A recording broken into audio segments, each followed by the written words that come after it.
ఇప్పుడే జీ5 app download చేయండి. చూడండి మీ ఫేవరెట్ టీవీ షోస్ ఎప్పుడైనా ఎక్కడైనా. How dare you! నీ వల్ల నాకు ఇంట్లో ఎంత పెద్ద అవమానం జరిగిందో తెలుసా? నిన్ను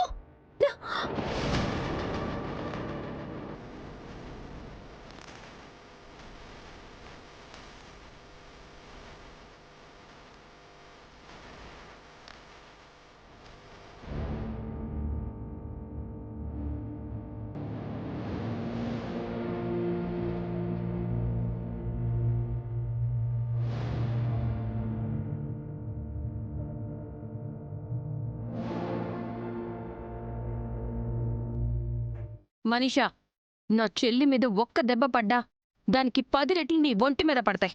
జాగ్రత్త. అసలు నీ చెల్లి ఏం చేసిందో తెలుసా? నా చెల్లి ఏం చేసిందో తెలుసు. దానికి ముందు నువ్వేం చేసావో కూడా నాకు తెలుసు. ఇప్పుడు మొత్తం అర్థమైంది. నువ్వు వేలెత్తి చూపించడానికి ప్రయత్నించావు. నువ్వు ఎత్తిన వేలిని నీ కంట్లో పొడుచుకునేలా నా చెల్లి చేసింది.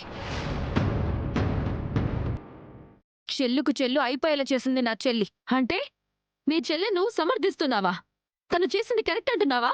నా చెల్లి చేసింది కరెక్టా కాదా అనేది పక్కన పెట్టు. కానీ నీలాంటి వాళ్ళకి మాత్రం కరెక్ట్గా బుద్ధి చెప్పింది. లేకపోతే నీకు ఈ జన్మలో బుద్ధి రాదు. నీ పద్ధతిని మార్చుకోవు. మీ వల్ల అందరి ముందు నా పరువు పోయింది. అందరూ నన్ను అపార్థం చేసుకునే పరిస్థితి వచ్చింది. చూడు లక్ష్మి, వస్తుంది. నాకు కూడా అవకాశం వస్తుంది. నీ మీద నీ చెల్లి మీద పగ తీర్చుకునే అవకాశం వస్తుంది. అప్పుడు మీకు నేనేంటో చూపిస్తాను.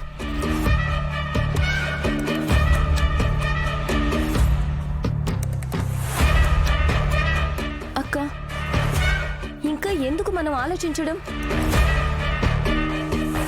జరిగిన దానికి కర్త ఎవరో కర్మ ఎవరో క్లియర్గా తెలిసింది కదా. మనకి తెలిసిన విషయాన్ని అందరి ముందు పెడదాం. అందరికీ తెలిసేలా బట్టబయలు చేద్దాం. అప్పుడే ఈ మనిషికి బుద్ధొస్తుంది. ఈ మనిషి అసలు రూపం ఏంటో అందరికీ తెలుస్తుంది. లేజాను, గాలి వీస్తున్నప్పుడు దీపం వెలిగించడం వల్ల, వాన పడుతున్నప్పుడు వేడుక చేసుకోవడం వల్ల వృధా ప్రయాసే అవుతుంది. అంటే ఈ ఇంట్లో ప్రస్తుతం మనిషి హవా నడుస్తుంది.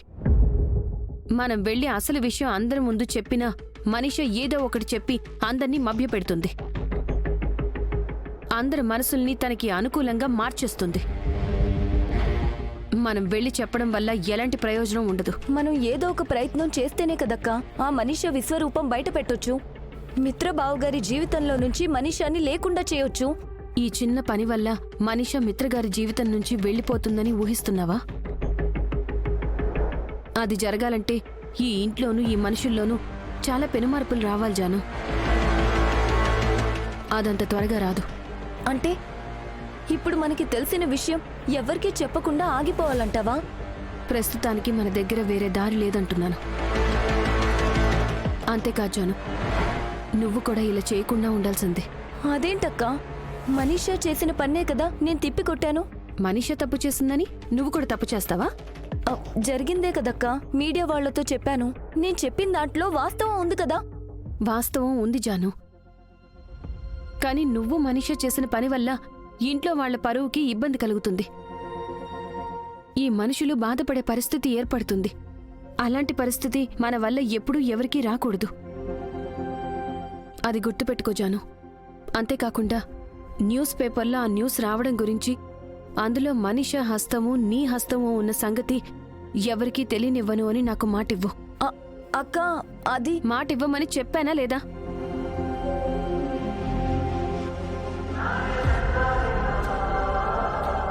సరే అక్క, నాకు తెలిసింది నేనెవ్వరికీ చెప్పనులే. పద. నా కూతుర్ని ఓదార్చింది చాలు.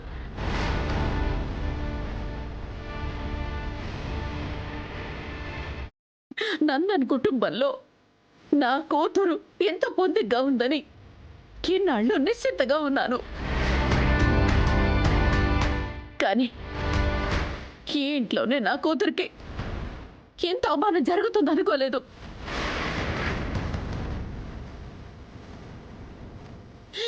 ఈ కుటుంబం ముందే నా కూతురు తలదించుకునే పరిస్థితి వస్తుందని నేను అస్సలు ఊహించుకోలేదు. అనంత, ప్లీజ్ కంట్రోల్ యువర్ సెల్ఫ్. ఇలా జరుగుతుందని నేను కూడా ఊహించలేదు.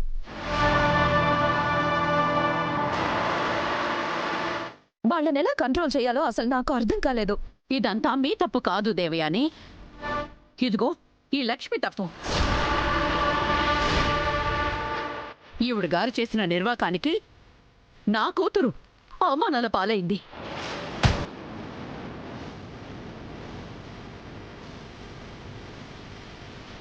ఆవిడ గారు చూపించిన అతి తెలివితేటలకి నా కూతురికి ఇలాంటి దుస్థితి పట్టింది. మధ్యలో నేనేం చేశాను పిన్ని గారు?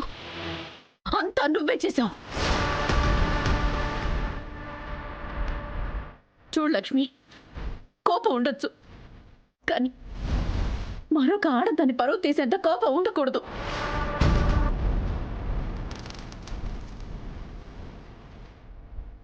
ఇంకొక మనిషి మీద ద్వేషం ఉండొచ్చు, ఇలా అందరితోనూ ఇంత అవమానం చేసేంత ద్వేషం ఉండకూడదు.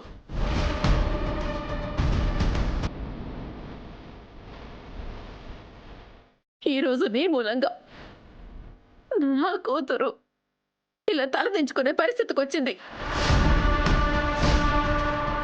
నీ మూలంగా తను ఇంత తలడిల్లి దుస్థితి ఏర్పడింది.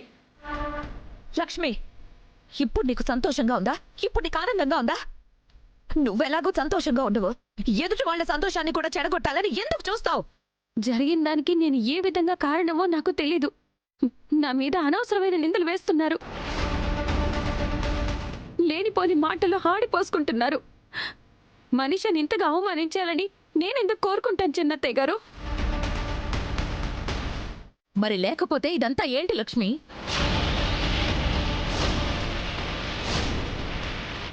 నువ్వు న్యూస్ పేపర్ వాళ్ళకి ఇచ్చిన ఇంటర్వ్యూ వల్లే కదా ఈరోజు మహిళా మండలి వాళ్ళంతా కలిసి కట్టగట్టుకొని మా ఇంటి మీదకొచ్చారు. నువ్వు చేసిన రాద్ధాంతం వల్లే కదా ఈరోజు ఎవరెవరో వచ్చి మనిషాని ఇంత అవమానించారు.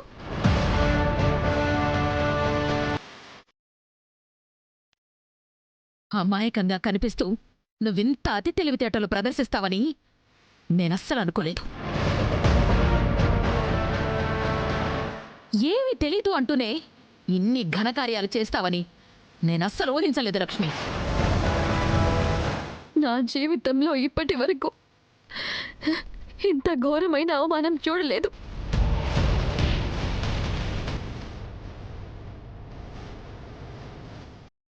ఇప్పటి వరకు నన్ను వేలెత్తి చూపించిన వాళ్ళు లేరు.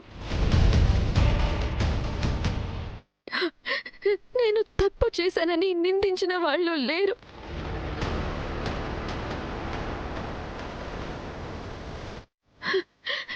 ఇంత ఘోరమైన అవమానం చూశాక ఇంకా నేను బ్రతికి ఉండడంలో అర్థం లేదు. మనీషా,